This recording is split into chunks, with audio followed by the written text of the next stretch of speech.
What up, everybody? This is Dregs One. Welcome to another episode of the History of the Bay podcast, recorded right here at Empire Studios. It's a beautiful day in San Francisco, California. Got my folks Trevor Potter behind the lens, holding us down. And today we have a very special guest. You know, on this podcast, we have not only musicians, not only graffiti artists, but real fixtures of the community and the culture. And this person that I'm about to introduce right here is certainly a fixture. If you're from San Francisco, if you grew up here, it's damn near impossible not to know who this guy is, or at least have seen him or his organization somewhere, because he makes himself very prevalent and he's always on the front lines of the community. And I'm talking about the one and only Rudy Corpuz from United Playaz. Right on, man. Thank you for coming through, bro. I'm honored, and I'm a humble Dregs One, especially being on the other side of this mic, talking to a legend like you. I mean that. That comes from my heart, brother. You don't know how much I watch your growth and what you have done for this city, for the Bay Area. And I say that, man, from my heart, because real deals with real. Real fuck with real all the way around, bruh. And a lot of people, even on the way up here, people were bragging about you. But they didn't have to do that because I already know through your actions. And so I salute you, King. I salute you, brother. That's love. On mamas, man. My mama in heaven. I appreciate it, bro. I appreciate it. And I'm gonna just explain to folks why that means a lot to me, because we actually go back a long time, bro. And I'm just going to share this story that I was maybe 11th, 12th grade at ISA in Potrero Hill, right? Potrero Hill. Ghetto-ass ISA, right?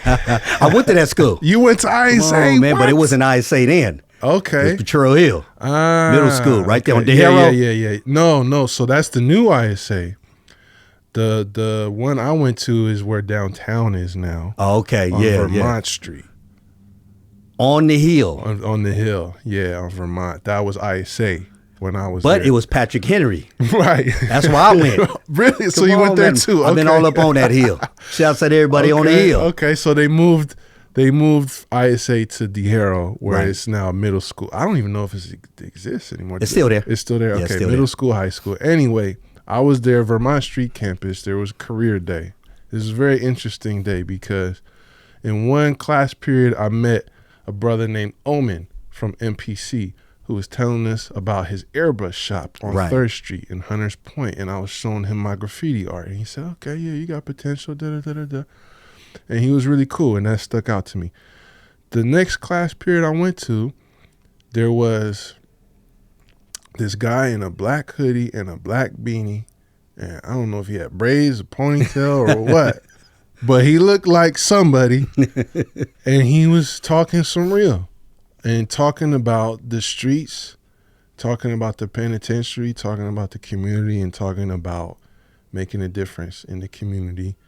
And that was the first day I met Rudy Corpuz. Hello. So, man, that's a crazy 360 moment. And God is good. This podcast is all about real. Like this, the reason this podcast works is because it's all real. It's all really in the culture. This is some stuff like, if you know, you know. And that's one of them things that a lot of people have these stories of going to high school here in San Francisco and UP and Rudy showing up and preaching the gospel. God is good. Yeah, and you know what? You think about it, we do go back, huh? Yeah, man. Like a hot bowl of menudo. Yeah. And from there, you still look the same, though. right on. Maybe a couple of extra pounds, but we're working on that. You look good, though, player. You look good. Likewise. Thank you. Well, from there, I mean, it's just constant. Like, always seeing you in action, always seeing you in motion, whether it's community events, music events. I ended up working with the youth, too, so we crossed paths a lot there as well. So, yeah, it's just kind of always been constantly in motion since that day. And look at here. We're here now. And now we're here, bro. Still 25 years old each. Man, that's crazy, right? Yeah. And we got all our teeth. Man, for that part. Well, the reason also that story is significant right now is because you shared that day some really incredible stuff about Right. your journey. And people probably know you from being on the mic and being in the schools, but I don't know how detailed everybody really knows your story. So I want to go all the way back to the beginning, because you represent a community and a neighborhood in San Francisco that is underrepresented. That's facts. Big facts. And we're talking about the Filipinos, or some would say Gorilla-Pinos, in the South of Market. Right. Were you born in the United States or the Philippines? So I was born right here, actually, in San Francisco, the South of Market. My mom's house, where I lived around the corner, was on 9th and Howard. Wow. Right around the corner. Okay. But my family, so my dad was a serviceman, right? I was born at Presidio Hospital, right? And my first place my family moved when they came to San Francisco was Hunters Point. Was the Double Rock area, right, through 3rd Street, South Park. And then when they moved over here in the South of Market area, and they moved here because we have over 120-year history of Filipinos here. It's the Filipino cultural zone. And so my family lived right on 9th and Howard, and that's where I came up in the 70s. So who was the first two in your family to immigrate from the Philippines? Your grandparents or your parents? It was my mom and dad. Okay. And some of my brothers, because they was born, some of my family members were born. There's 9 siblings. I'm the youngest. So some of them were born in the Philippines, some was born in Boston, some was born in LA, but they all migrated and came to San Francisco with me, one of my sisters, Evelyn, and Will. He looks like me. You probably said hi to him. Yeah. That's my brother. Yeah. And everybody Taylor say May. Shout out to Taylor May. Yeah, exactly. yeah. Shout out to Taylor May. And so that's my older brother and my sister. We was all born right here in San Francisco in the city. Okay.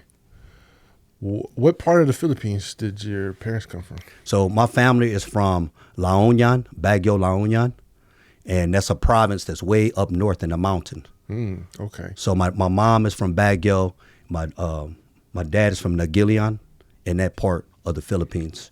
What made them, what was their life like in the Philippines, and what made them want to come to the United States? And I only found this out because I never really had any real conversations with my mom and dad about it, because, I was young, and growing up, I really never got to talk to them. All I did was see them work a lot. And I was actually kind of scared of my father, because he was a master sergeant, though, right, Dregs, in the Army. And so he raised me and my brothers and sisters to be soldiers. So I was kind of scared of him. You do anything wrong, you say anything wrong, he going to go upside your head. And so it was hard for me to find out, but I found this out through later having conversations with, our other brothers and sisters. They struggled, and when we would get whippings, my dad used to tell us, "You think you guys got it hard here? This is what I had to go through when I was in the Philippines." And I remember him telling that, but at the same time, he was whooping my ass, disciplining me. And his life was a struggle. And I swear to God, bro, I really didn't understand and know how hard my father was working until he was gone and he passed away. And my dad died overnight. It wasn't like he got sick and later on he died. He had a stroke right around the corner at that house. They took him in an ambulance, and when they took him to the hospital, when they took him, they said he was going to be all right. Like, you can come up here and still see him. By the time we got dressed and went to the hospital where he was at, they already called the house. And they said, "Man, your father passed away." And for me, that's the turning point in my life. I was only 17, 18 years old when my dad died. And so he raised me to be tough. He raised me as a soldier. So I never really got to even have real conversations with him. You understand what I'm saying? And so it was tough for me growing up. But I knew that my dad worked hard. And when he died, guess what? My mom was still getting checks. Even though he was gone, she would get checks in the mail to still pay the rent. That's what my dad did. He was a man. He worked hard enough. So when he was gone, my mom still had money to pay the rent for us to have a roof over our head. So he had a hard life in the Philippines, and that brought him to the United States to join the military. Correct. He joined the military. What about your mom? So my mom was a house mom. She traveled everywhere he was stationed, whether they went to Europe or they went to Boston or to LA or San Pedro. My mom would travel with him, with the kids. And my mom was a powerful, strong mother because she had 9 kids. Wow. 9 kids. And we have 2 stepsisters, right? So she really had 10. I mean, there's 11 of us, but she had 10. So you imagine, and a lot of us are close in age. She was taking care of them. And so my mom was a strong house mom that taught us and showed us love. When Pops would whoop us, she'll be there to like, stop, okay, and and if she had anything, she would, give us, because we didn't have that much, she would give it to us, her last, out of her pockets. I love my mama, may she rest in peace, So you mentioned South of Market, the cultural Filipino district, right? Right. As I understand it, the original Manilatown was more by the financial district. Kearney Street with the I Hotel and all that. Were your parents or family or anyone around during those times, or was it strictly South of Market? So my family, my father was in the American Legion, right? Because, that's a part of being as a military person. So he was one of the guys who used to lead that. And my mom, who, would be home, would every now and then know the people from the I Hotel area. Because, it's that I Hotel was like really towards Chinatown more. Yeah. And so in the South of Market, they kind of all family stayed, and there was a lot of Ilocanos. I'm an Ilocano. Okay. Right? Our dialect is Ilocano. You have so many different dialects, over 82 different languages in the Philippines. So my family, we stayed close proximity to there. And every now and then they would go with it because they had friends and folks over there. But my mom and dad became leaders of the Senior Citizen Center on 6th Street. There's a center. It's still there. Yeah. It's not there. It's closed, but that's where they was at. And all the Filipinos from the neighborhood who were elderly, right, would come there, and they would have, they have their shows, their events, but they was up in there getting it in. They was gambling. They was getting money. You know what I mean? Filipino, we gamblers. Yeah, that's the Bayanihan Center, right? There you go. Right across the street, on the other side of Bayanihan. Okay. You'll see, I swear to God, you go over to Dregs One, you'll see it. It's on the other side of the Bayanihan. It's a gate, and it says Filipino Senior Citizen Center. Yeah. My dad painted that. Wow. It's still there on the wall, man. He painted it in 1970. It's still stuck on the wall. I've been trying to get that thing. Wow. So okay. So that's interesting. So I wasn't aware. I was kind of aware. I was under the impression, and maybe this is still correct, that by the time they redeveloped Manilatown to make it more the financial district, Transamerica Pyramid, all that most of the Filipino folks over there migrated to the SoMa. A lot of them was already there. A lot of them were already We got 120-year histories. Wow. So a lot of the Filipino families used to stay where the Moscone Center was at. Okay. Off of 5th, 6th, and 4th. But they started doing the displacement, right? So Fillmore, it was Fillmore and the South of Market that got first displaced in San Francisco. The urban renewal. Correct. Okay. And a lot of the Filipino families, they wasn't aware of how it worked. So a lot of them got pushed out and displaced and got tricked out. Right.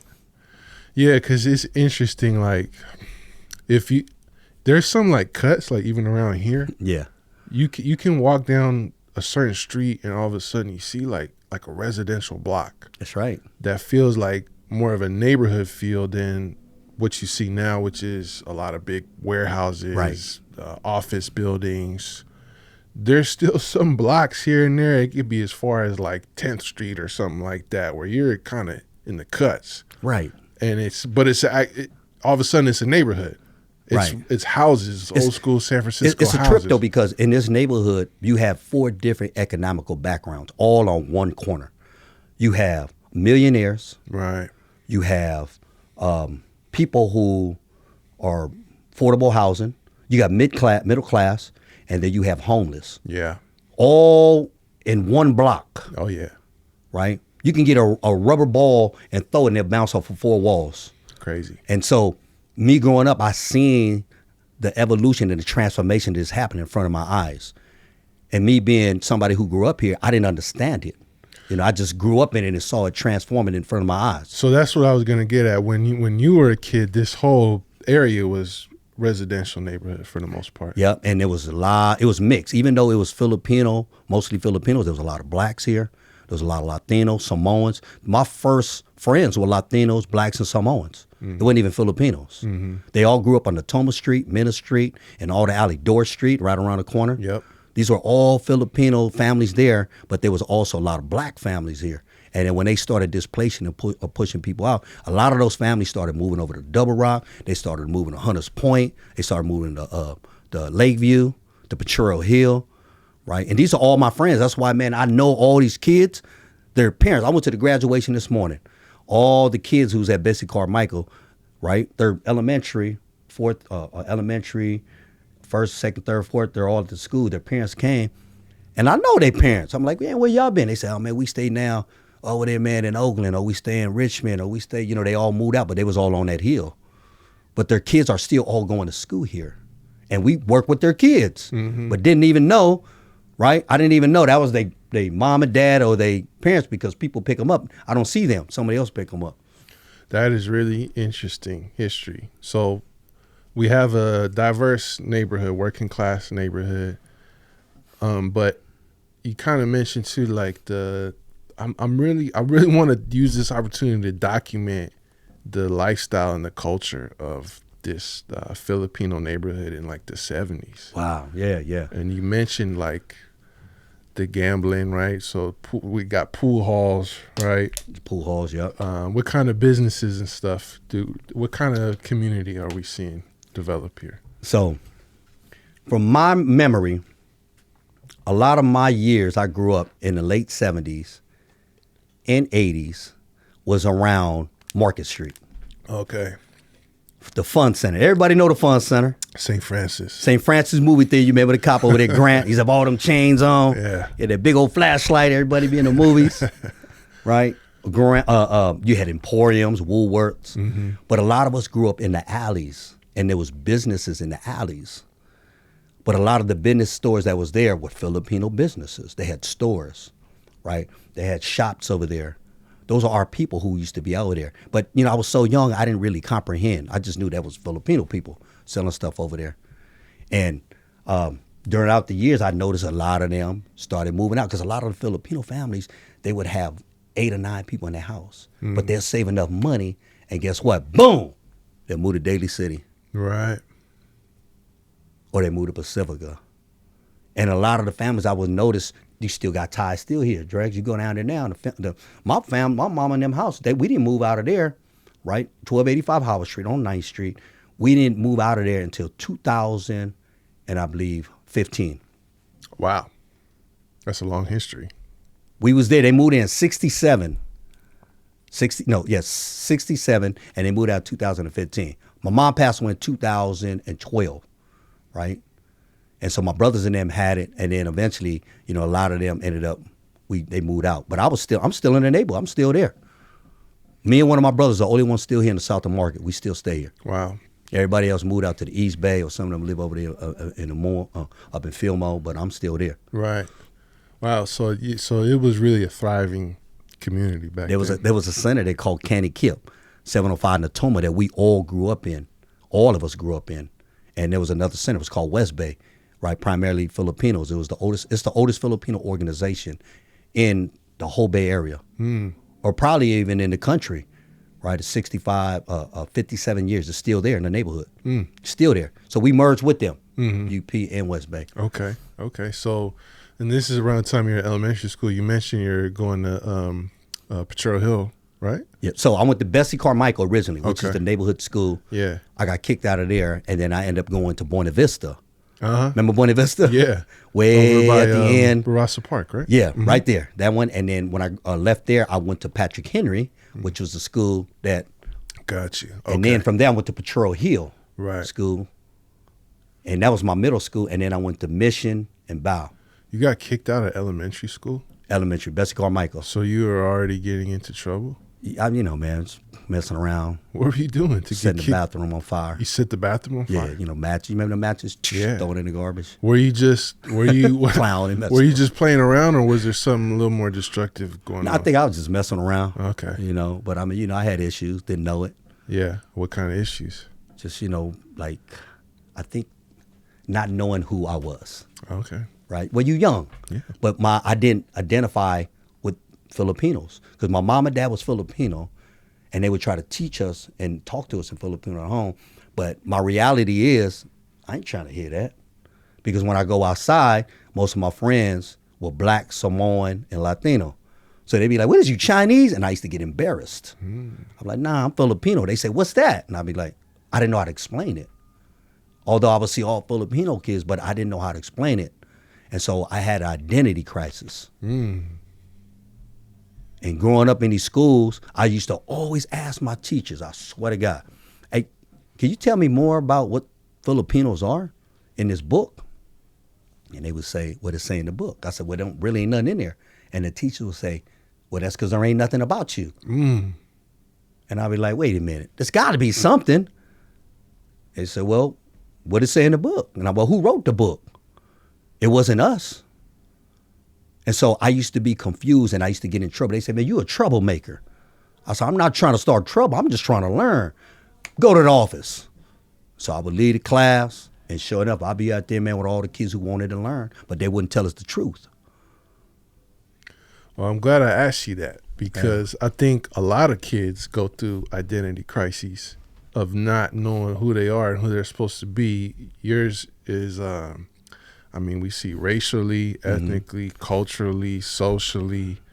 This is my experience too. I'm getting one thing in the house and then I'm going outside and, hey, I gotta figure this out because this is survival, bro. Yeah. Like you gotta figure out how to fit in and where's your place and all that. And I think even if you are, if you do have like a strong ethnic group around you, even just being a person, just developing your personality and all that is really hard, especially when you have, poverty and other situations going on around you. It's not easy figuring that out. But so you sharp, bro. And I'm glad somebody like you has a platform like this, right?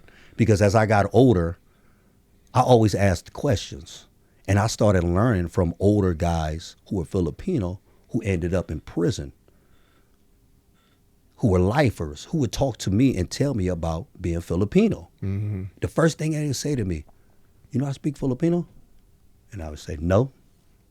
Ain't nobody taught you? I said, nah. Well, to be honest, my mom and dad tried to, but I would shy away from it because, I would be embarrassed. And those were some of the biggest mistakes I made in my life, though, Dregs. Right. It's not learning about who I was. Because, my dad, he would go to work. He'd work all day. But when he had the time, he would try to teach me and lace me. But he was older. My father was older. You got to imagine, man, me and my siblings, right, there's 9 of us. My oldest brother was probably 18 years older than me.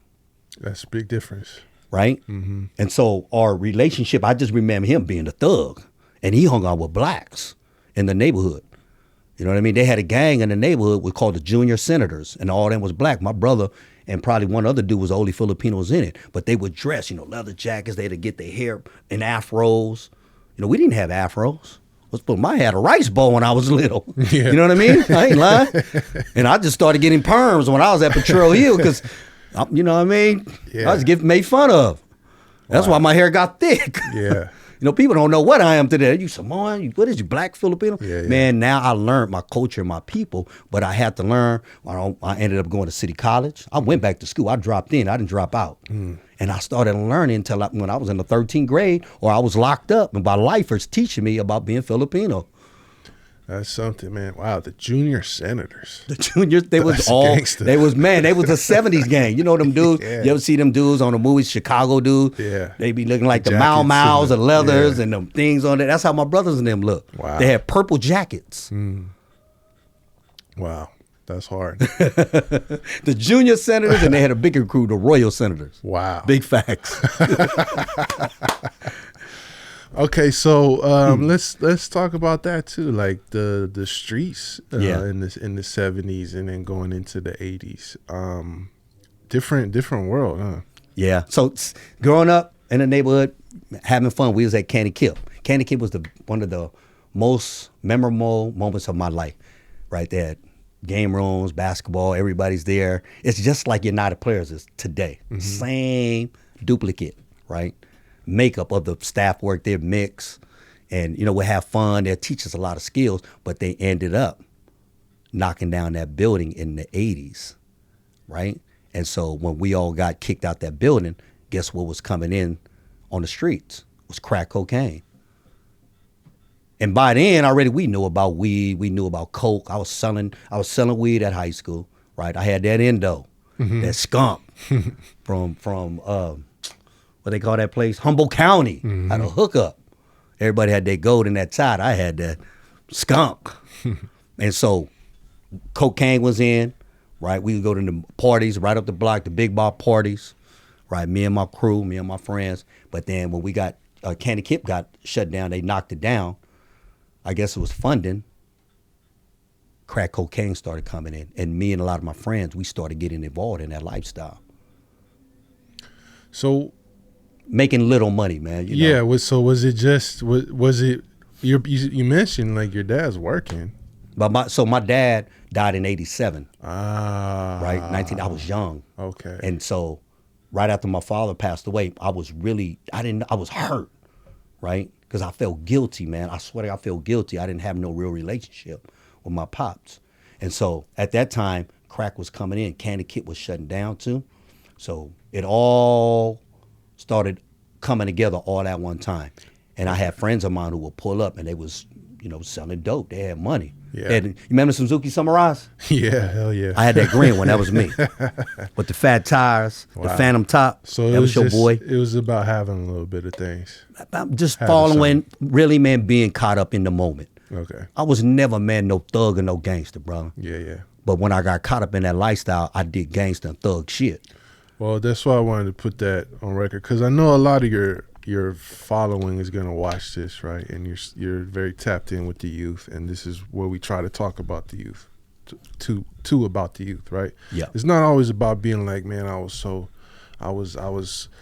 illest hustler. I was doing a lot. Like I even talked to James Beasley on the podcast. My brother James, shout out to James Beasley. He became the kingpin in San Francisco, but it wasn't like, oh, I'm starving. It was just getting caught up in the wrong place at the wrong time. And I think what you said, this might be a theme of this chapter of just trying to figure out who the fuck you are. It really was, man. So like in every community that has poverty, you want to be like the guy who you see with all the women. Yeah. And all the respect. Yeah. And in the neighborhood we grow up in, the respect comes with the man who's the toughest. Right. And so my brothers and them was them. And so when they would come up and we'd be at Candy Kip and somebody would mess with us, we would go get them and they would handle it. And so, we like, we'd be happy about it. And then the Samoans who lived in the alleys, they'd knock everybody out for us. And so we would look up to them. And then you started seeing people would respect the fact if you had a little money. We wasn't really poor, me and my family. We had what we needed to survive. You know what I mean? But you wanted to have more, and you wanted to have that false identity and that respect. Right. And we started doing it. But nobody really told us about the consequences of it. Right. Right? That the police is going to come and whoop your ass. Or you're going to get your ass beat down by the police. They didn't tell us about all that part. You know what I mean? They just told us, man, you're going to get this, and you're going to have fun. And that's the part that I looked up to and saw and idolized those dudes, but didn't know the results and, what it ended up adding up to at the end. I think also, too, we got to talk about, like, what happened to the neighborhood, because 6th Street, man, when I was a kid, bro, like, Skid Road. Skid Road. Straight up. Like, that's a different kind of ghetto, bruh. Yeah. Like, you could put that little strip, I would compare that to any ghetto in America, bro. Yeah, that's it's straight up. That's Skid Row some ghetto. Funky shit, bro. Still is. It still is. But if you notice, man, when the freeway comes off, it leads to 6th Street, and that's the gateway to the TL. Yeah. Right? So going up, it always been Skid Row. And they always wanted to make sure they contained it to a zone. And it goes up Golden Gate, and it goes up on Leavenworth, right? And so all that area right there always been the same. It just got worse. So so when you say it was the same, like, so what we're seeing, like, with alcohol, little minor drugs, stuff like that in the 70s, but would you say like crack just turned it up even more? Yeah, it did. Because back in the 70s, I remember to be a lot of winos. Yeah.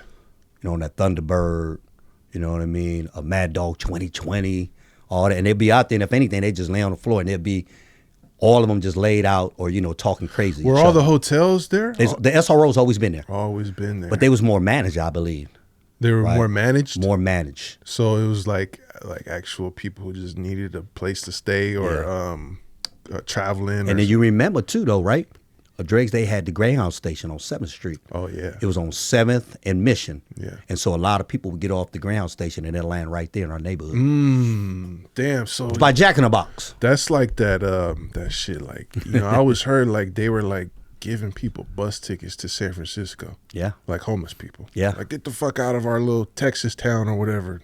Here. I think it intensified more though during the crack era and this fentanyl era.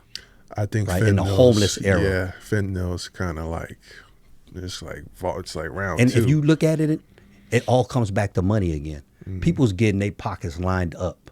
They're getting paid off this. Yeah. But we have to reap all the benefits and the suffering behind it because we live there as a neighborhood in our community. Yeah, man. I mean, I don't think I can stress enough. Like, that is a grimy. I don't want to I don't want to use this to like shit on the neighborhood, right? Because I think we also talk about the beauty of it, the community, 100. the people who are.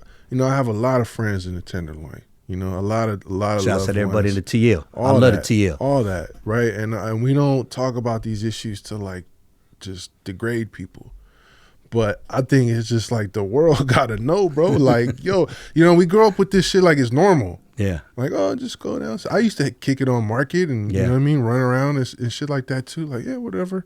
This is not normal. This is some wild shit, But bro. that's how I grew up as a young kid, navigating my life around it and seeing that it was normal. But as I got older, I started understanding more that why is it like this? You go on the other side of the hill in San Francisco, that people ain't got nothing over there, man, laying on their floor. They ain't got no needles, no shit, no, none of that. But why is it here in our neighborhood? But I started understanding and learning they have to contain and control places to put people because they get money off this. And so it just so happened it's right there down by where we're at in our neighborhood, the South of Market, 6th Street, Tenderloin area. So that's why I bring it up. Right. That question, why, right? Why, it's not, I don't think it's okay for us to just accept certain things. Come on, man. You know that's what I mean? why we're there, and that's what I do Right. now. Right. Right? Right. And I understand if you grow up there, you have to grow up fast, you have to grow up smart, and you have to be resilient to survive that lifestyle. Yeah. Because it's cutthroat. Yeah, one of the first people I knew that got murdered was from that area, Peter Perez. Oh, you knew Peter? I did. Yeah, I knew Peter. He got murdered when I was like in 8th grade. Yeah, I remember Peter. Yeah. Yep.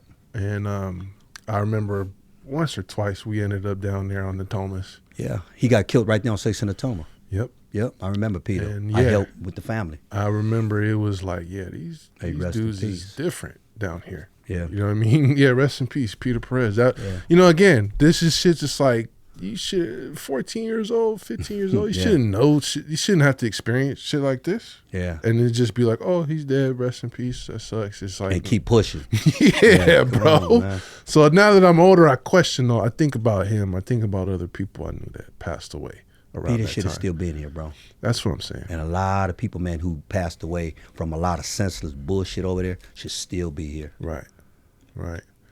Yeah, I remember the people I dealt with from that area was definitely like different because it's a lot. It's one thing to just pass through and wiggle through or show up or go to work or something, but to live there day in day out in that environment is that'll put you to the test. And so the kids who are at Bessie Carmichael now who just graduated Keep today. that mic right in front of you. The kids who graduated today for Bessie Carmichael, right, in our area where we're at, we have the most homeless families there. We have the most sexual predators in that neighborhood. And you imagine 5, 6, 7 years old walking out your door having to deal with that population before you even get to school. Yeah. And so they're real resilient. And we're very fortunate, though, Dregs, that we have a group in our staff. I have 20 staff that we can educate and teach these kids the truth. It's important for them to learn how to read, write, and do arithmetic at a proper level.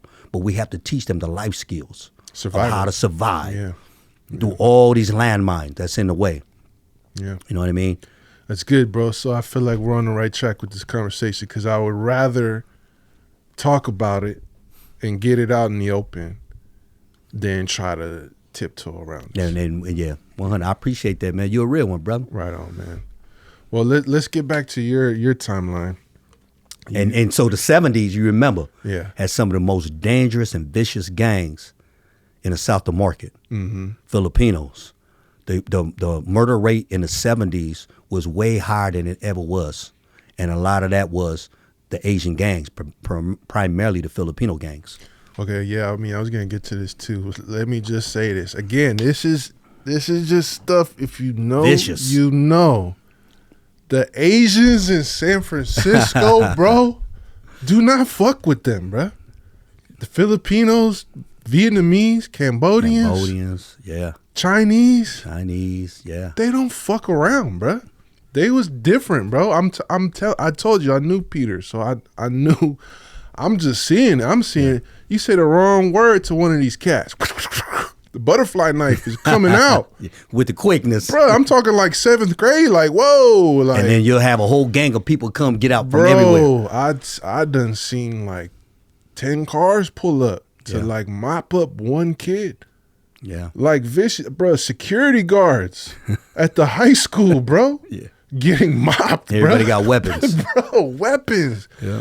Knives, batons, bats, gats. Mm-hmm. Bro, these it's like no joke. A lot of things is calculated. Yeah, like actual, like this is a war strategy here. Yeah. Like they're coming to fuck you up. And you know, our Asian people, right? And I can speak. I'm Filipino. Most of us, we don't go around messing with nobody, right? Mm-hmm. It's rare that you have anybody, man, from who's Asian going around starting shit, right? Usually, man, they get picked on, and right. we'll like, hey, man, I ain't the one to be messed with. Right. I'm just letting you know, don't fuck with me. And if the people keep pushing that line, trust me, there's something's gonna happen. They're gonna do something about it, and they're gonna go to the extreme. Because if in prison, you know, you have majority of the Asians in there, which is a little minority of them, they're there for murder because they didn't want to get fucked with. Right. You know, they got to the end. And you're already going through so much stuff in life, you're struggling until you push them to the edge, and they're going to give it to you. So again, like this is not just bringing something up, oh, that's crazy. This is getting to the root of why. Right. So when we talk about the history of certain groups who immigrated here, you already have a lesser status socially. You don't fit in the cultural norms. Right. So yeah, it's like maybe at a certain point you're like, I'm tired of being fucked with. That's why, like the 70s, a lot of Filipinos were coming here at that time. And that's when even going back to when you talked about Kearney Street, they had the gangs there, the Kearney Street boys, right? A lot of them was already originated and were here placed. But then you had a lot of Filipinos who were migrating and coming here in the 70s. And a lot of them grew up, but they used to get picked on because the way they spoke. And a lot of them banded together, and they started bringing real violence to protect themselves and the reputation of our people. And if you look, the first murder that occurred in the 70s for a 16-year-old kid, he was Filipino. Whoever got charged, the first person in the California books was charged at 16 years. He was a Filipino. His name was Julius Dumate. That's my folks. Wow. He was 16 years old, and he looked like a baby, man. Right. But he was the first one in California ever charged an adult. So now to get back to the story of Rudy, right? Now that we just explained this whole context, Mm-hmm. this is a wild cocktail mix, bro. Yeah, it tastes good though. Get your toe up. So your pops passed away. My pops passed away in '87. It's the crack era. Crack era. Asian and Filipino gang violence is at an all-time high. Well, in the 70s, it was the highest. It started going down more. But still, because they was all in prison. These are all my big homeboys. The B&Gs, the Frisco boys, right? All these cats were killers, man. Straight up, stomped down killers, man. They were so vicious after they killed down all their enemies, they started killing each other. That's a psychopath way of thinking. They had nobody else to kill, so they'll kill each other. Yeah, I think I noticed with most gangs, even whether it's Italian mafia or whoever, it's like eventually it kind of turns on itself. On itself. Yeah. Well, what I was getting at though, all that being said, is like that's a crazy environment. That's for you to be living that life in, and all these things happening. Yeah. So you got into the dope game. What ends up happening from there? So June 12th, 1988 is when I first got busted. But I was slanging. I never got busted. I used to ride around in that green Jeep. I'll ride around San Francisco, primarily South of Market, in the Tenderloin area, with the top down, knocking too short, with a raccoon hat on. I'm Filipino, but they didn't know what the hell I was, because I jump out and I start spitting that yabba dabba. You know what I mean? I'm making money, but I didn't know the police was watching me. Yeah. All this time, undercover. And so I ended up getting busted right there by the library. Pulled me over, and I'm my dumb ass. What y'all pulling me over for? And I got dope in the car. I got a pistol in the car, loud music. The police said, man, we've been watching you. I ain't got nothing in my car. You can't go through my car. Man, the police dragged my ass out, beat my ass. Found the cocaine. It was cocaine. It wasn't hard rocket. It was cocaine. I was going to cook it. And that's when I first caught my first adult case. So you were not being careful. Yeah, no, I was so careless, man. I thought I was invincible. Wow. And they was watching all along, bro. Yeah. But I learned all this stuff later, because you young, you reckless, you invincible, you know. And so you caught a case? Yeah, I caught my first case as an adult in 1988, June 12th. That was my mom's birthday. That's kind of a bad omen, huh? Well, not now. And I'm going to tell you why later. No, I'm saying to catch a case on your mom's yeah, because everybody was out. Yeah. Everybody's out. And I remember I called, and we're at what's that food? Sizzlers. No, not Sizzlers. That food where you cook it. They cook it in front. Benihana's. Yeah. We're at Benihana's. I said, man, I'm in jail. Oh. It was like, yeah, well, shoot, you slang that shit. That's where you're supposed to belong. And, you know, I took it to the chin. You know what I mean? And back then, you know, we didn't complain. We didn't talk. You know what I mean? The police always ask you to drill. Where you get it from? I don't know, man. You put it there. That's what I said. Did they send you to prison? No, I was in county jail at the time. Oh, so you just caught a county case. County case. But that didn't really slow you down, huh? Nah, because, I mean, you know, you get out. Everybody acting like you good now. You know, you went to jail like you somebody. Because, you know, part of growing up, you feel as though that's a part of being a man, which is all backwards lifestyle it's now. It's a really terrible way to think. And that's why we're making peace fashionable now and teaching the kids, nah, that is not the way you become a man. Yeah. That makes you get caught. That means you just got caught and you being a sucker. Yeah. And so, you know, and then from there, you know, I was catching other cases, high-speed chases, because I ended up getting a 5.0. Want to have the police see how fast my shit can go. Assault cases at the clubs, you know, acting all stupid. And so I would go in and out from 1988 in the jail, go in, come right back out, go in, you know. I ain't never did no life sentence, though, Dregs. Like all these dudes I be around, I met a lot of them dudes there. I did wino time, bro. Yeah. But it was enough time for me to understand and learn and know I didn't want to be there.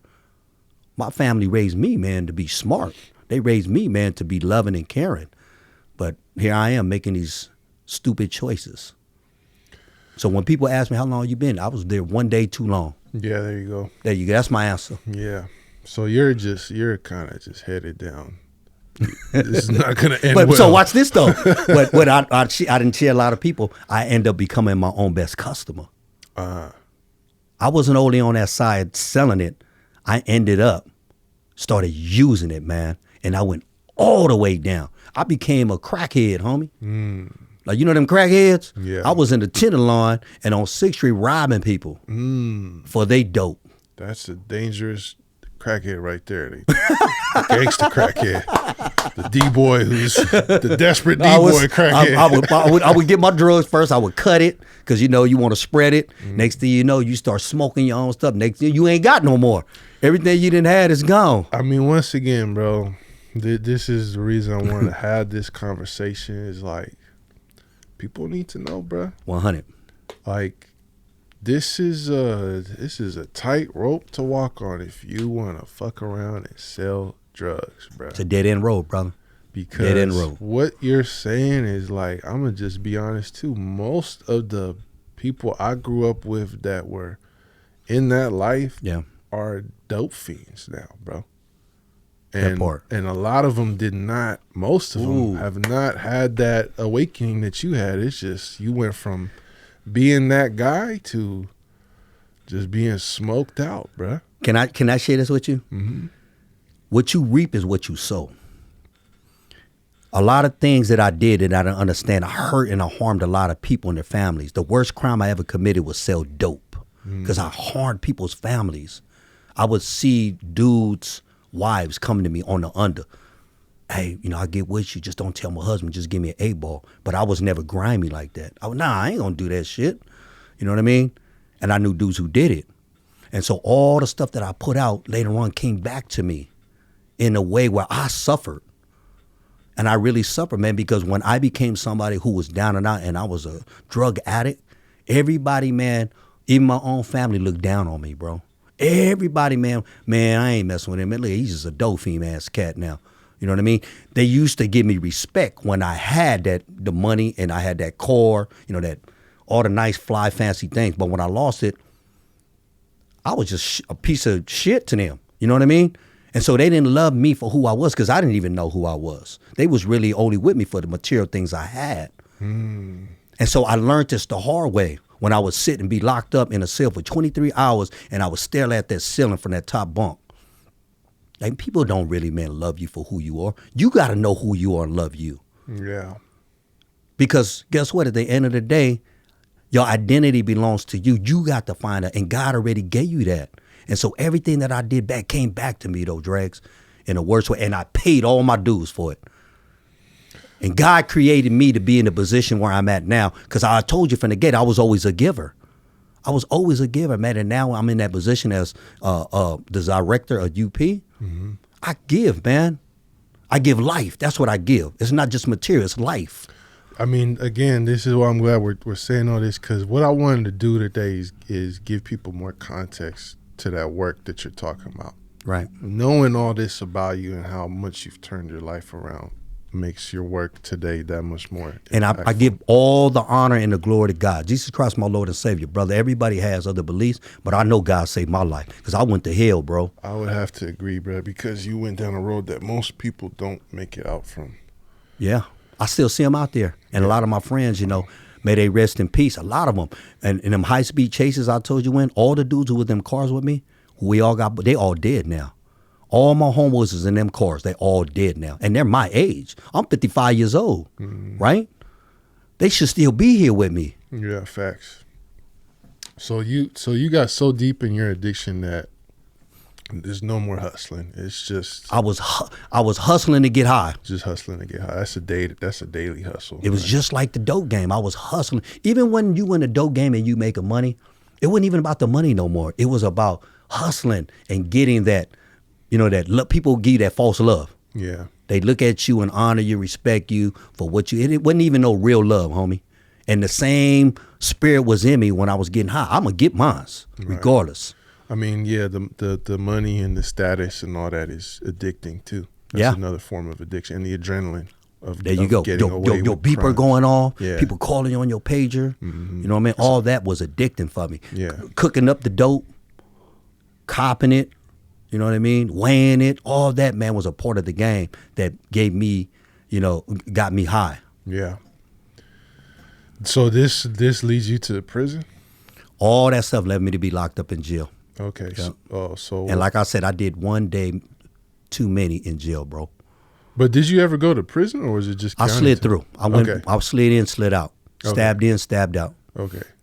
But was that because this is what I'm getting at again? Like at the beginning when I mentioned you coming to school, this is what I remember you talking about. Yeah. That at a certain point while you were locked up, you can I share this, bro? And I want people to understand this. You don't have to be locked up to be a man. The biggest institution is your mind, right? My mind was never open enough to understand because everything that I thought was good was bad, right? And I should have paid attention to what people was telling me when I was at Candy Kip, right? And when I was growing up in these classes that people would tell you to stay in school, right? So all this stuff, it took me to be in jail with guys in San Quentin prison who were lifers to say, hey, let me tell you something, man. You don't know how to speak Filipino? If you in here with us, you can't be around these blacks. Because, here I am growing up with a lot of blacks. And what is you? Filipino. Well, this is what you got to learn and know who you are. I started learning, man, from cats up in there who were lifers. All these dudes, man, and a lot of them, man, thank God they got home, after doing 25, 35. One of the guys who was, and it's the dude, Julius Dumate, I was telling you about, who caught that case when he was 16. I met him inside of San Quentin. I used to hear his stories on the streets. I used to think he was 10 feet tall, bro. Yeah. And then when I saw him in San Quentin, guess what? He was number 5'2". Yeah. And he has identical twin brother. His name is Cesar, Julius and Cesar. They was vicious. They was notorious out here. And so, man, they taught me a lot, man, to this day. And Julius ended up getting out after doing like 38 years. He couldn't stay in America. They deported him. And he runs the United Playaz chapter in the Philippines and teaches people about God. Because he got saved in prison. Wow. And you know what I mean? That's great. So now you, like we talked earlier about, like, you trying to find this identity. Yeah. And now you're in state prison. The thing about state prison is, I'm assuming this is Filipinos from all over California now, right? You're in there with dudes from LA and San Diego, and you're learning a different code of conduct. So, see, let me just be real clear. When I met Julius, German, Rico, and a lot of these other long-time life Filipinos, that's when I went up there to do events and shows, not during the time I was locked up. Okay. You dig what I'm saying? Mm-hmm. So I wasn't in San Quentin during that time. Okay. That's more in the 90s. I see. In the 80s, going into the early 90s when I was locked up, I'd be in the county. I'd be over there in North Santa Rita, right? Mini prison, straight up, where I would see these dudes. But when I would go up to San Quentin and I would go up there and help our brothers out, that's when I started meeting a lot of them dudes who were lifers, who were from, like you said, different L.A., all these dudes. So what was the turning point then that made you be like, man, enough is enough. I got to leave this shit alone? I had got busted one more time. I was in that high-speed chase. And what really made it change, though, I swear to God, is I started UP in 94. I was out at Bernal Heights Neighborhood Center. Mm-hmm. And from 94 to 97, I was still running UP out there, but I would live and come back to the South of Market. So I'd be over there helping out the community and the people. But what led you to even to that? So I was at, remember Candy Kip I was telling you about, right? Mm-hmm. There was a dude who saw me from Candy Kip. I was little. His name was Dennis Shibungan. Saw me in trouble. He said, man, I'm going to get you in this program, the Second Chance program, EOPS at City College. And so I was like, all right, well, shoot, I'd rather go here and go to City College and be in this program than to go back to jail. And so when I went there, my job was to help everybody who was like me. Guys who were in halfway houses, guys coming out of prison, guys who was out the county, street cat, and I liked it. And so I went over there and I seen a job opportunity at City College, I swear to God, in the Science Hall building. It said Filipino Gang Prevention Counselor. And I'm like, shit, I'm Filipino, not gang, man. That's my job. And I called and it was at Bernal Heights. And so that's what started me really to go up to Bernal Heights and apply for that position. And I got hired just like that. Okay. Interesting stuff. So 1994, that was in 94. So by chance, I guess you could say, you end up in this program. Correct. This gives you, I guess, we're talking about another kind of high, right? A positive high of helping people. That's right. Being of service. Being a service in the giving. Mm-hmm. And it was my lane because I liked it. I didn't like people telling me what to do, really. I liked it to be on my own and be out hustling. I'm a mover and a shaker. And so I would move around and go to different places all over, and I would find people and I would hook them up with the EOPS. EOPS stood for Extended Opportunity Program Services. Yeah. It was the first kind of its country. I remember in City College for second chances. That was me. I was a part of it. Me and San Quentin Daddy. Wow. James Bailey Stump Down. Fat Rat. May he rest in peace. Wow. And he was up there pimping. At City College? Yeah, he was in the Filipino class. I took a Filipino class. Oh, shit. And I'm looking at this black dude in the back, and he's looking at me. I'm like, what you in here for? And he said, I'm up here, man, trying to learn this Filipino because I'm pimping, you know what I mean? And then he said, what you doing? I said, man, they just told me to take this class because I would need to learn about being Filipino. Well, that's the other. So the reward of helping people, but then maybe this is also when you're finally getting something positive for being yourself, Right. for being you. This is I believe is the problem with young people going down the wrong path. You don't have the opportunity or the option to be yourself and to be praised for being yourself. Right. So you either have to conform to the 9-to-5 world, which is harder than it sounds like for a lot of people, or you got to conform to the street world. Right. And now you have the opportunity to be yourself and utilize that in a positive way. And that's why I say God is so good, because I always prayed and asked for me to be on a journey of what my purpose was. Right. We both know that the school system is not meant for us, man, to be individuals to come up, because it really teaches you not for about you. Yeah. Right. If you get a picture and there's 10 people in it and you in the picture, they take a picture of you. The first person, when you look at the picture, you're looking for you, really, to see how you look. And if you're not in the picture, Dregs, it's not that interesting no more. Yeah. So when they're not talking about you in that picture, you're like, man, miss me with that. Right. And so I'm very thankful God has blessed me to find my purpose through that. Yeah. Right. And when I found it, man, I kept running with it, bro. I kept running with it. And that's where Bernal Heights led me to be at Bow. Right. And I used to go up to Bow all the time. I'm very interested in this Bernal Heights Neighborhood Center, which is still around. 515 Cortland. Yeah. And they have multiple locations, don't they? They have one that I knew of. Okay. Filipino gang prevention. We talked about this in the 70s and the 80s, but now we're going in the 90s. Correct. This is something really interesting because, like I said, I grew up with like Filipino gangsters. Mm-hmm. Especially around that time, late 90s, early 2000s, like they was out here. Yeah, they was. I remember I jumped on the M. These dudes was on the back of the bus smoking a cigarette. Mm-hmm. They had girls. They was all thugged out, playing on radio. Filipino dudes. It might have been one of the first times I seen this. I was hella young. And then they get off at Stonestown. The doors open. I'm on the M train going to Lakeview. The doors open. Two dudes step on. They see him and just start lighting them up. Yeah. Lighting them up. And then they get on, and the dude's on the bus with his boy, and he gets up and socks his boy. And says, "You supposed to help me, bud." After he got whooped up. Yeah. And they're Anyway, I just say that I was like, this is some crazy shit. What was the climate like doing that kind of work in 1994? So at Balboa High School, it was off the hook in 94, right? It was probably one of the most notorious schools in the city at the time.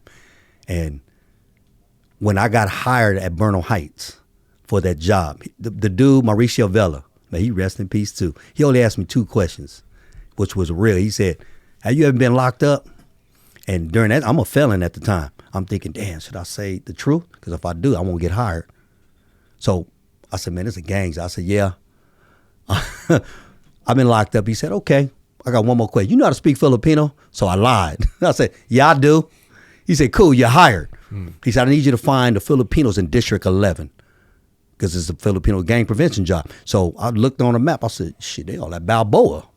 So boom, I got on the 14, shot up there, went up to Onondaga, and Balboa then had a Filipino principal. Her name was Miss Monta Virgin. And she didn't have no control of the school. And so I asked, I said, look, I'm from this community center. She said, all right, I need your help. And there was a gang up there called RPB, Real Pinoy Brothers. Yeah, shouts to all them cats. They was some warriors. And so they was up there, and I would try to get at them, provide them with resources. But me, growing up around everybody and every nationality, and I'm a real, sucker-free cat, I fuck with everybody up there. I'm kicking with everybody, but the fight broke out between blacks and Filipinos. But it was originally blacks against blacks at a party. It was a turf fight. It was over a girl. And so they took the fight outside. And so when they went outside to take the fight outside, the blacks was finna get into it. They finna get into it. And it was so many people, the blacks stood on top of the cars to watch the fight, but they still was on the Filipino cars. And it was a Filipino dude who told a Samoan, and he's from Compton. Me and him is friends to this day. It's my brother, Deuce, right? The Filipino told the Samoan, hey, man, get that dude off my car. So he grabbed the black dude, pulled them off the car by his feet, and fired on him. And that's what brought the big melee that happened October the 8th, 1994. They kicked off the fight. But 30 years later, Dregs for United Playaz. Wow. I mean, that's another reality of growing up in the city back then. They was vicious, man. Them Filipino gangs with no pushovers, man. There were riots at schools, and I'm curious, why Bernal Heights? Are these Filipino gangs in like the Excelsior, or is it like in Bernal? Or to be honest, there was like Filipino families who lived there in Bernal Heights. In Bernal Heights, okay, right. But I don't think they was gang banging. Yeah, I think a lot of the Filipino families probably who were moved away from it, but they had kids who started seeing a lifestyle and would go to school and they would join it. Okay, right. But I don't think there was no gangs like Filipino gangs. That's what I was curious about. Yeah, nah, I never seen none up there. I know there's another big Filipino cultural neighborhood is Excelsior. Excelsior, that's right. Which is where Balboa is, basically. And then the other thing that I was curious is he asked if you speak Filipino. So yeah, was this another wave of new arrivals, immigrants coming in? No, the Filipinos who were at Bao, the ones that I knew, man, you close your eyes and you know they from the hood, just like me. Okay. They had their hair braided, go grill, them Filipinos. But then you had Filipinos who were there who you knew were from immigrant families, and they had their gang. So there was two separate gangs, Filipino gangs that were more from the Philippines, and then you had the American-born ones. This is interesting stuff. I mean, this is interesting. Like, this is the thing about this platform, Rudy. I wasn't seeing the stories that I grew up with being told, so I had to find a way to tell them. Because this is some shit the rest of the country don't really know about this type San Francisco, of shit. Man, it's a trip, the melting pot that we have here, right? That's what I'm getting at. And I'm going to tell you, man, it's like a pot of gumbo. Yeah. It's pot of adobo. How about that? Right. All kind of different flavors, but it's good. Right. And the Filipinos that came from the Philippines that was out there at Bao, they was tough as nails. Yeah. And the ones from the Filipinos who was American born, they was hard as hell. And they didn't even get along. Right. You know what I mean? Right. But they was forced to come together once they had fights with different nationalities. You know what I mean? When the blacks got, because the different Turks in Frisco, they came together. To fight against the Filipinos. And we was able, thank God, that they wanted to listen. Because people who wasn't in the fight, though, right, Dregs, was getting their ass whooped with just kids trying to go to school and learn and get educated. So we was like, shit, we need to stop this because, we want people to learn. This is a school of learning. And so I had got people who were at Balboa who were from, them, they're different parts of programs who was willing to go ahead and help me out. I had got the football coach who knew the blacks. I got the Samoan dude named Leyte. He was a security guard. Big ass Leyte from he's from North Beach, probably like 6'5", big as a house. He was the muscle. And I talked to the leaders and said, hey man, could we sit down and talk about finding a solution for peace on a school campus? Off the campus is on. Because some people didn't want to stop the funk. And so they was able to agree. And we sat down in a room and went all the way back and did the research of how this first started. That's how I found out it was between blacks first and who it was about. And then once, we was able to find that out, we made sense out of it. It was like, man, this is some stupid shit, man. Y'all want to go to jail, kill each other now? And I'm like, over a girl?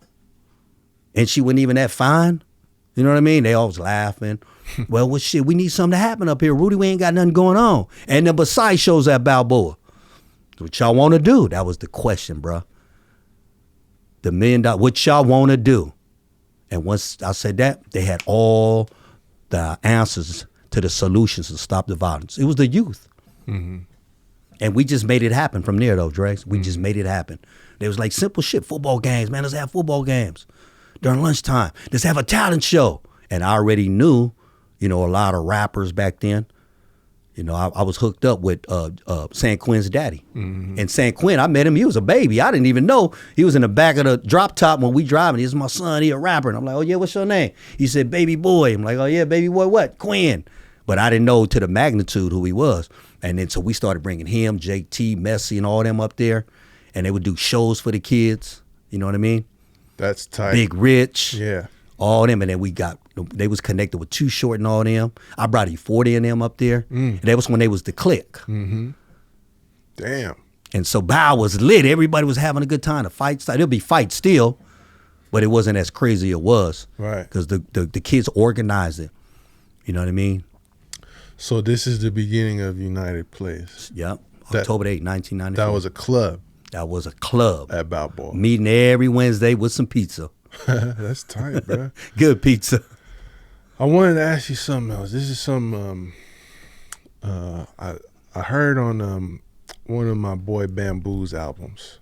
Shouts out to Bamboo. Shout out to Bamboo. He had an album that was kind of like about his life in a Filipino gang in Southern California. He had interviews with members of the gang on this album as skits, and one of the guys said that kind of what we were saying, that when he got to prison, he was meeting older dudes that did what they had to do to survive. But he said on this album that he looks at the newer generation of Filipinos, and they're not like that necessarily. That's right. Do you agree with that? 100%. What do you think that is? I think a lot of younger Filipinos lost their culture. Okay. I think they lost their identity, right? And it's not their fault. I think a lot of us should kept the ball rolling, right? Well, my sons, I got 2 sons now. I taught them, and they're well aware. But I think a lot of families, our families, we work so hard, right? Like my dad was working hard, and they forget to start educating and teaching them about the real histories of our people. People started not really recognizing Filipinos, bro, until Pacquiao started whooping everybody's ass. And that was in the 2000s, you feel me? But I think this, I feel what you're saying, but I think this, what I was hearing was more so that they're not in gangs anymore, and there's not the same amounts of violence in the community, and the younger kids are like getting into school, and which is a good thing. Do you agree with that things have gotten better? I would think they got wiser. It got better. I could say that, yeah, because a lot of the families who did struggle, they moved up out. Right. They moved up out the city and got better lives for their kids. So there's more like upward mobility, right? Yeah. Because I agree with that. This is just what I'm observing too. Like, obviously, I'm not Filipino, but I grew up in the city. Filipino. I've gotten that before. on, I've been man. out to the Philippines too, man. Have Shout you? out to all my Filipinos, man. Hello. Lake Bayan, baby. Yeah, man. But no, I mean, I don't like I said, that story of them dudes on the bus mopping that guy, like, Yeah. I don't really see shit like that Yeah. anymore. Yeah, yeah. The dude I knew with the butterfly knife about to slice my face up, like, I don't really see shit like that. I'm sure it's out there. But not on the magnitude that it was before. No. Yeah. No. I agree 100%. And I think, we evolved in that way where we got wiser. You look at a lot of the families now, right? I know a lot of the OG gangsters, they moved up out the way, and their kids, who they have now, they put them more in better schools. Yeah, like suburban areas. Private schools. Yeah. Yeah. And that's good. That's Yeah, a good one, thing. that's what we supposed to be doing. So how does UP go from a club to a whole organization? Ooh. So, starting in 94, I'm there all the way at Burnham Heights to 2005. That's whole District 11. When I started going, and that's why I would see you too at Juvenile Hall. When I would go up to Juvenile Hall, I would see a lot of kids from our neighborhood, from District 6. That's where South of Mark is at, South of Mark and Tenderloin, District 6. And they would say, while they're locked up, hey, Rudy, why are you always visiting all these other kids? Oh, you don't help us out. And I was like, well, shoot, I'm working over here. But when I would leave, it would hit my spirit. And so I said to myself, you know what, I better start thinking about moving what I started here to my neighborhood. 2005, I asked Mauricio Vela, the guy who hired me, I said, hey, can I take what I started here in District 11 and bring it back to my neighborhood? And he said, sure you can. You could take the name because you started that with the people, but you can't take none of the funding. So I started learning. I was like, huh? because they had got money off the name. You know, they write grants. So I didn't know none of the nonprofit game. I was just doing it just because I wanted to help.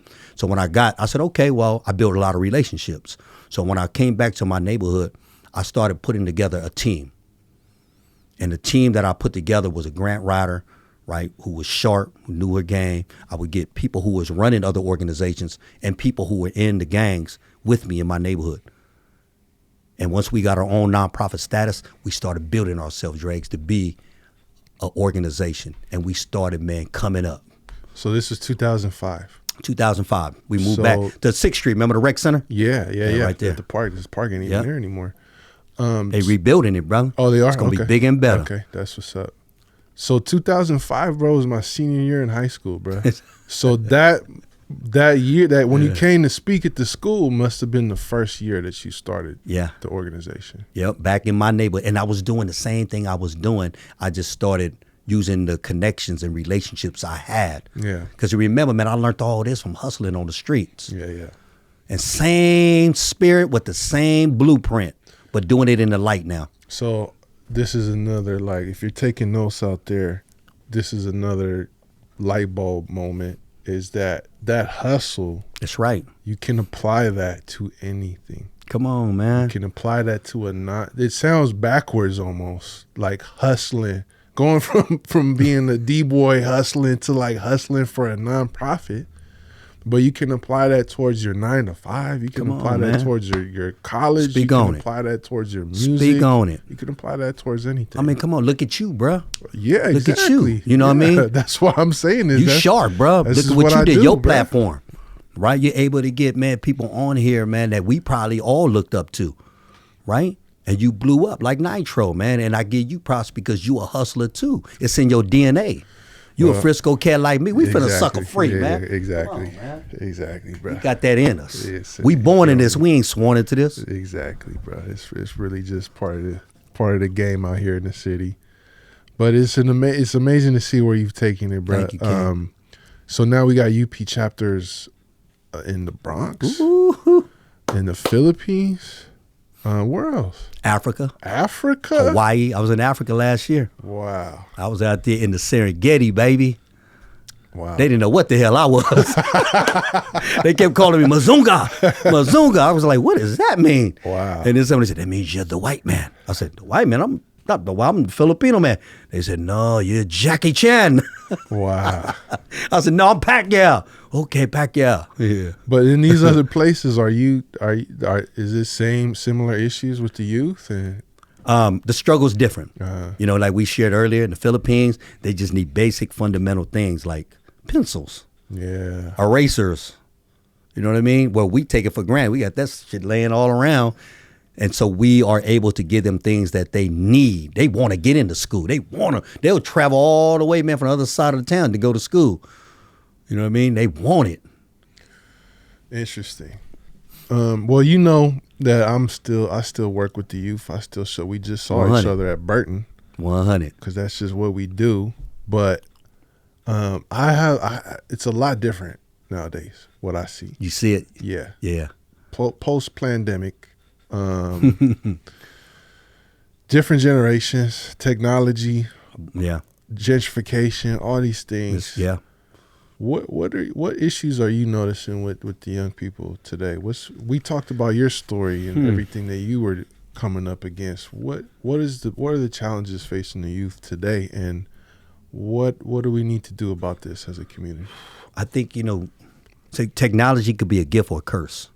And I think a lot of them are using it in the wrong way. And it has changed the way people come up. And I feel like a lot of parents, we misguided the youth at this time. And a lot of kids are not that hungry. It seems to me like they feel as though everything is owed to them and they don't want to work as hard. I'm not saying all of them, but a lot of them. Not the way we came up, right? That a lot of these kids, man, they feel like they're entitled. And a lot of them, man, got so many rules and regulations, man, and laws passed that they feel as though, man, they ain't got to do a damn thing. And it's affecting them in the long run. You know what I mean? And to me, a lot of the kids who we're dealing with now are spoiled. Mm-hmm. and they brats, and they don't know what they getting themselves into. And it's just unfortunate because that technology could be used in a way where other countries are using it to get their kids ahead of the game. In America, man, that shit is going backwards. It's interesting you say that. I have a lot of similar observations. Yeah. It's very weird for me to go into a high school and see the walls, wall to wall, kids lined up on the wall on cell phones. Not talking. Well, see, there you go again. Not playing sports. Not getting at girls. Not getting at guys. Not rap. I was rapping, painting graffiti, but you hit the nail on the coffin, sports, though, player. Dancing. You hit the nail on the coffin. They're disconnected to the real world now. You know what I mean? Everything, man, is a game or buttons. Yeah. It's really strange, bro. And when you was up there and I was up there, and I felt the same way. I was like, I had to say, hey, you guys paying attention? Yeah. Because it's so foreign what we're saying to them. Well, it's also, it's crazy to me that a kid can just pull out his phone in school and just start scrolling. Because I'm like, do you know what my teachers would have done if I pulled out a Game Boy? Come on, man. And just, what did I look like playing Game Boy, playing Tetris? Yeah. All day. Not just once, not twice, not just sneaking it. Just straight up in the open, just all day. I can do that. I'm an adult. Nobody's gonna stop me. I don't even do that all day. And these things is addicting. Yeah. You know what I mean? Them youngsters, man, they so addicted. Man, this is worse than dope now. Damn near. You know what I mean? You felt that though, homie? I felt it, bro. Yeah, I think we got to figure out more ways to engage them. But, at the same time, like you said, we use it as a tool to reach people. So it's all about balancing, right? Yeah. That's why it's important now for us to own and get our own stuff in place, own our own buildings, own our own land, own our own schools, right? Teach our kids about the real right foods, shut these things down. Yeah. Right at the moment, so they could really learn, because these are not going away. No, you're gonna need them, but we still have to teach them the real values in life, the 1, 2, 3, ABC, the basic fundamental things. Right? We need some. Dregs? We need some balance. Yeah. And also today, a lot of this conversation has been about your neighborhood. I'm curious to see what you think of the state of the neighborhood today. You mentioned the fentanyl crisis. Mm-hmm. San Francisco it seemed like it's slowed down a little bit lately, but it's been getting a really bad rap for crime and drugs and homelessness and all these things, which are very real. But I want to know what are you seeing in the streets that we need to pay attention to? There's a lot of new drugs coming out, right? And I think a lot of it there's things put in place for us. And when I say us, I mean especially people of color or people who are poor, to not be successful, us to lose, right? For our people, what the plan has always been. And we have to be sharp enough to understand that and see this, because there's always a plan in place for us to lose. And anytime you have platforms like this, I'm so thankful that you can, put people on, because they need to hear this. This is our new way of learning and seeing things, because a lot of people don't get it this way no more. And so you got to pay attention to what's going on. This city that we have now, thank God we have a mayor who wasn't a politician, and a mayor who really just wants to make change, right? And figure a way out to clean it up, because he's from the city. And so you have to pay attention, man, to what's going on, man. And otherwise, man, you're going to fall victim to it, because this city, man, it gets good at times, but then again, it comes again. Here comes that wave again. And you got to be able to survive it. And look at, man, all the laws that are changing all the way from the White House, right? They talking about tariffs and tariffs this, tariffs that. But when they're talking about that, you're missing all the other shit that they're doing behind closed doors, right? It's that, tricking you type of stuff. Right. So I don't even know if that makes sense, man. But no, it does. It does. And I agree, bro. I have a love-hate relationship with San Francisco, because it's put me through some shit, and it still puts me through some shit, but I still love it. And I always say that. I love Frisco, but does Frisco love us? Yeah. Right? Yeah. And I know you're going to love it the way I do. That's why we do what we do. And you're passionate when you do it. I see it. That's why, man, 20 years later, guess what? Me and you land at the same school. Yeah. Burton, man, used to be Wilson High School, Right. one of the most notorious schools in the city with Filipinos. My cousin shot somebody in the face there back in the 80s. He just got out of prison from doing it. And so a lot of things can change, and it has to do with brothers like us who have been there, done that. I dig that. You one of them, bro. I dig that. And I ain't gonna lie, like we talked about people who are no longer with us mentally, physically, spiritually, and if it does feel good to be out on the other side of all this shit and count myself as one of the survivors. 100. But now we gotta not just survive, we gotta thrive. That's right. And that's what we're doing here today, bro. You look good. Likewise, man. I We look making good. peace fashionable, brother. Come on, man. Positivity, community, education, community involvement, black, brown, Filipino, all Come on, getting man. down. Hey, say, so your name pops, though. You know how somebody's name pops on the street when they doing something negative? Yeah. Your name pops in a positive way. Because when I saw your name on the list, I heard kids who were sitting by me going, I'm going to go to that workshop. You got to go to Dregs One. And these are high school kids. This is what, 25 years later, but your name is ringing. I appreciate it. That's bro. why I looked at it and said, he's here? That's what made me look at the paper. I appreciate it, bro. You know, I said, I'm finna go find him. I'm finna go hunt him down. I'm a humble giant, man, but I'm still a Frisco giant, and I'm gonna start popping out more, bro. And because you know what, I don't. People need you, bro. I don't brag on my name. That's one thing I do not do. You never have. I let the work speak for itself. But check this out, bro. There's not too many people in my age bracket that the youngsters fuck with. Speak on that. Because I'm not a sucker. I don't judge them. I don't hate on them. I'm still fly, and I show them that you can have something to look forward to as you get. There's something for you to aspire to and to strive to, and you can come from the same place that we come from 100. and make it out the same way and still be fly and still be positive. Being you. And I know Shit, you embody identity. the same thing, and that's the whole theme of this conversation. Knowing how to be yourself, how to survive, how to find your purpose, and then help other people along the way. Well, that's us, and that's where it gets to, right? We have came to a point in our life where we're still learning, but we're at a point where we understand and know who we are now, right? Yeah. And you always been that cat who's been fly. You are humble. You always been that way, and you never bragged and talked about it. But guess what? I will for you. Thank you, bro. Because you are a giant. You are a real one. You are somebody, man, who has made transition and impact, not in just this city, but in this world, bruh. Thanks, And you got to man. get your flowers.